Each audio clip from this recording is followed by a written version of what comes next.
इसमें एक बात बिल्कुल सोचनी चाहिए सभी को कि क्या ये जो हिंदुस्तान का मुसलमान, हिंदुस्तान का कम्युनिस्ट, हिंदुस्तान का ये जो विरोध, कांग्रेस कह लो या कोई और पार्टी, ये जो विरोध कर रहे हैं, क्या ये बीजेपी के ग्राउंड पर कर रहे हैं? ये बीजेपी के मैदान पर गेम चल रहा है।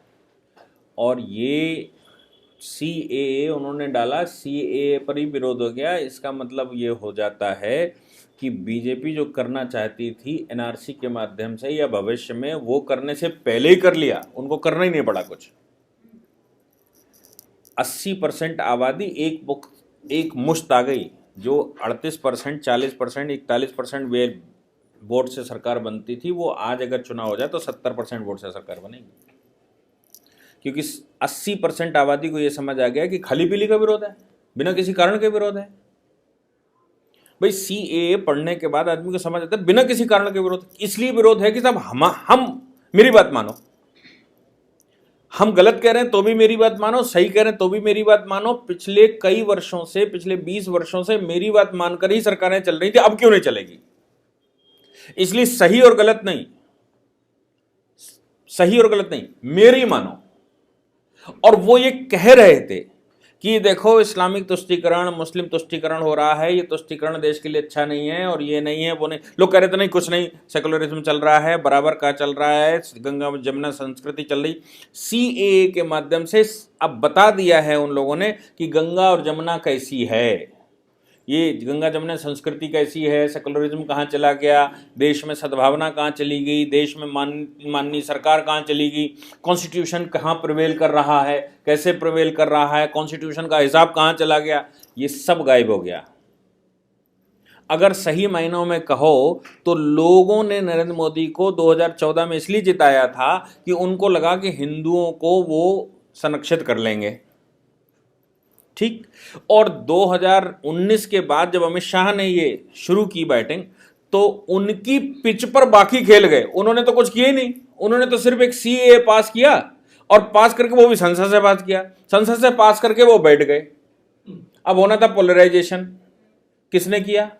अमित शाह ने किया, नरेंद्र मोदी ने किया? ये तो अपोजिशन ने किया। और अपोजिशन ने मुसलमान भड़काकर रोड पर उतार दिया, उनकी माताएं, बहनें, बच्चे उतारकर रोड पर उतार दिए, और पूरे देश को मैसेज चला गया कि साहब ये चाहते हैं कि मेरी इच्छा से सरकारें चले, मेरी इच्छा से कॉन्स्टिट्यूशन चले, मेरी इच्छा से ये देश चले, चाहे सही हम कहें चाहे हम गलत कहें। अगर CAA सही भी है तो भी हम जो कह रहे हैं वो मानो, इसको वापस करो। तो 80% आबादी को ये समझ नहीं आया कि जो CAA में जब कुछ है नहीं तब ये बवाल है। देश को सुधारने के लिए अगर कुछ सुधारात्मक बड़ी एक्टिविटी करी तो क्या होगा? देश में बांग्लादेशी निकालने का नंबर आए तो क्या होगा? देश में पाकिस्तानी निकालने का नंबर आए तो क्या होगा? देश में आतंकवादियों के खिलाफ बड़ी ड्राइव चले तो क्या होगा?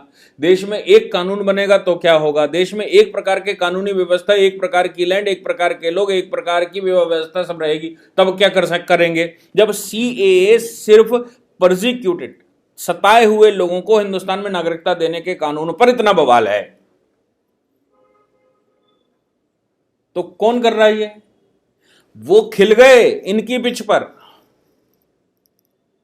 और आज आप हिंदुस्तान में 90% हिंदू आबादी, जो अपने आप को हिंदू आबादी कहती है, उससे पूछ लीजिए, वो ये कह रहा है कि सरकार बिल्कुल ठीक है। इसलिए जो सर्वे लगातार आ रहे हैं ना, उन सर्वे में सबसे प्रमुख कौन, सबसे बड़ा विजेता कौन? योगी आदित्यनाथ। 59% लोगों ने कहा योगी आदित्यनाथ बिल्कुल ठीक कर रहे हैं लाठीचार्ज। अब बताओ कहां गया सेकुलरिज्म? किसकी पिच थी और किसका ग्राउंड था, और किसको मेजोरिटी मिली और किसके पक्ष में लोग आ गए? 59% लोग कह रहे हैं कि योगी आदित्यनाथ बिल्कुल ठीक कर रहे हैं उत्तर प्रदेश में। क्या 59% वोट लेकर सरकार बनी थी? नहीं बनी थी। 59% वोट लेकर सरकार नहीं बनी थी, लेकिन 59% आज की तारीख में है। 49% हिंदुस्तान में, मोर देन 50% लोग ये कह रहे हैं कि मोदी जी बिल्कुल ठीक प्राइम मिनिस्टर हैं। क्या 50%, मोर देन 50% वोट लेकर सरकार बनी थी? नहीं बनी थी। आज वोट शेयर बढ़ रहा है, आज उनका ग्राफ बढ़ रहा है। किसने बढ़ाया?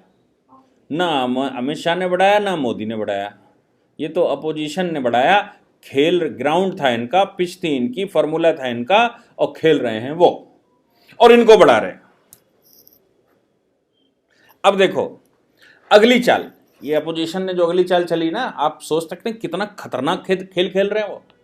जो लोग ये कह रहे हैं कि रंगा बिल्ला नाम बता देना जब आपके पास एनपीआर आए, तो आप सोचते हैं कि राशन कार्ड किसका बनेगा? रंगा बिल्ला का। किसी की गिरफ्तारी होगी तो आप बता सकते हैं कि बेल कैसे मिलेगी उसको, जब जिसका नाम रंगा बिल्ला लिखा हो रजिस्टर में। आप बता सकते हैं सरकार की योजनाओं का लाभ कौन लेगा, आप बता सकते हैं वोट कौन डालेगा।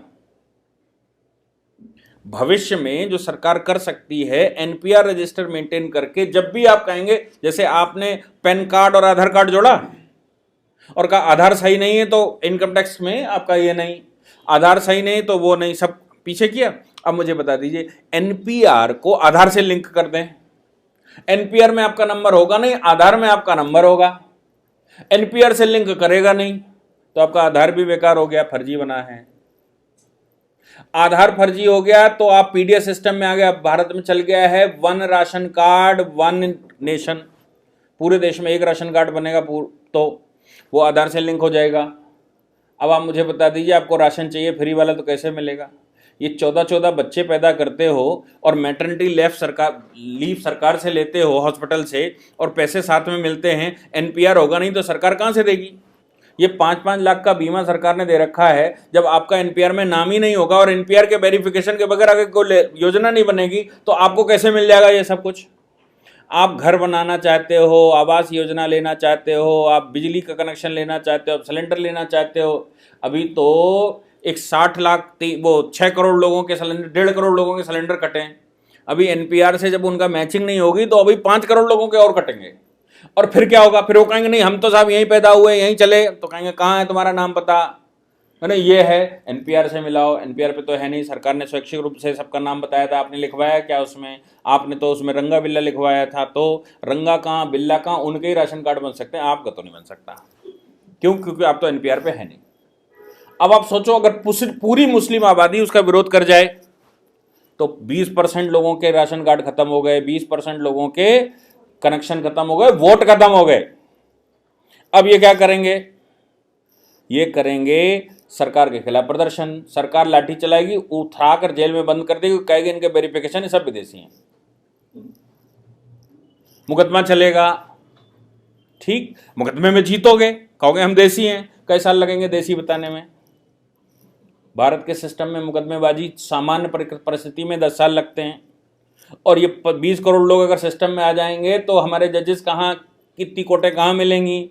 तो इनको लगेंगे 20 साल, और बहुत जल्दी कर लेंगे तो 10-12 साल में आपको मिल जाएगा। 10-12 साल में सरकार पैदल कर चुकी होगी बाकी लोगों को। इसलिए जिनके दिमाग में है ना एनपीआर पे नहीं लिखवाना, एनआरसी पे नहीं आना, फलाने पे नहीं आना, ढमाके पे नहीं आना, इनको अपोजिशन ने ऐसा बरगलाया है कि पूरे सिस्टम को ही सिस्टम से बाहर कर दो, एक पूरी कम्युनिटी ही सिस्टम से बाहर हो जाएगी। और जिसके मन में यह है कि हम 25 करोड़ लोग हैं और गोली चला देंगे और पता नहीं आतंकवाद फैला देंगे, उनको ये बात ध्यान रखनी चाहिए कि पाकिस्तान में 25 करोड़ लोग हैं, उनके पास बम गोले भी हैं, उनके पास मिसाइलें भी हैं, और उनके पास परमाणु बम भी है। और इमरान खान दुनिया भर में रोते घूम रहे हैं कि मोदी हमारे पीछे पड़ा है, हमें बचा लो, किसी तरह नहीं हमला कर देगा, पता नहीं अब कुछ बालाकोट से भी बड़ा करने वाले हैं। वो परेशान है कि हम बच जाएं मोदी से। 25 करोड़ बम गोले लेकर बैठे हैं, एक पार्टिकुलर उनकी रेगुलर आर्मी है, और जो संसार में सबसे बदतमीज आर्मी मानी जाती है, वो इस समय त्राहिमाम कर रहे हैं। और जिन लोगों को लगता है 25 करोड़ कुछ कर सकते हैं, बहुत बड़ा देश में कुछ कर सकते हैं 20 करोड़ लोग मिलकर, उनको ये याद रखना चाहिए कि मुट्ठी भर 20,000 अंग्रेज आए थे जिसने पूरे हिंदुस्तान पर शासन किया था। उनको ये याद रखना चाहिए कि मुट्ठी भर मुसलमान आए थे आक्रांता, एक 20,000, 30,000, 40,000 की फौज लेकर, 1 लाख की फौज लेकर, जिसने पूरे हिंदुस्तान पर 800 साल शासन किया। सरकारों से लड़ा नहीं जा सकता। सरकार एक आदेश देती, गोली चलाओ, बात खत्म, क्योंकि आतंकवाद का और देश में डिस्टर्बेंस का कोई सोल्यूशन नहीं। और उस समय ना कोर्ट चलती है, ना शासन चलता है, ना प्रशासन चलता है, उस समय सरकार चलती है। और जिस समय ऐसी परिस्थिति आ जाएगी तो सरकार को इम्यून कर देगा 50 साल के लिए। ऐसी परिस्थिति गृह युद्ध की देश में आ गई तो इलेक्शन कैसे होंगे, सिस्टम कैसे चलेगा? फिर तो सारी पावर सरकार के पास ही होगी, कोई पावर ही नहीं होगी अपोजिशन के पास। सरकार के पास सिर्फ एक पावर होगी कि जब हम गोली चलाकर शांत कर लेंगे, सब कुछ मैनेज कर लेंगे, तब चुनाव करवाएंगे। तो क्या हो जाएगा? निरंकुश वो बन नहीं रहे, आप ऐसी परिस्थितियां क्रिएट कर दोगे, निरंकुशता अपने आप आ जाएगी। क्योंकि जब तक नॉर्मल सिचुएशन नहीं होगी तब तक चुनाव कैसे होगा, और जब तक चुनाव नहीं होगा तो सरकार कैसे बदलेगी, और जब तक सरकार नहीं बदलेगी तब तक डिसीजन कौन लेगा। और आप डिसीजन लेने के लिए कोर्ट जाओगे क्योंकि आपने एनपीआर में तो नाम लिखवाया नहीं था, एनआरसी भी नहीं करवाई थी, तो आप सब बेसिकली विदेशी कहलाएंगे। आप न्यायालय से उसको सिद्ध करवाकर 10, 15, 20 साल में आ जाएंगे। 20 साल का मतलब समझते हैं, एक पीढ़ी पूरी चलेगी, पिछली वाली भी चलेगी, आने वाली नई पीढ़ी भी चलेगी, और नई पीढ़ी और पुरानी पीढ़ी खत्म हो गई तो आप अपने आप डिप्रेस क्लास हो जाएंगे। और डिप्रेशन इस लेवल का आएगा कि हिंदुस्तान में जो सरकार करना चाहती थी, जो वो करना चाहते थे नहीं कर सकते थे, सेकुलरिज्म की वजह से, कॉन्स्टिट्यूशन की वजह से, वो कर लेंगे। तो आज की तारीख में ये सारा सिस्टम किसके ग्राउंड पर है?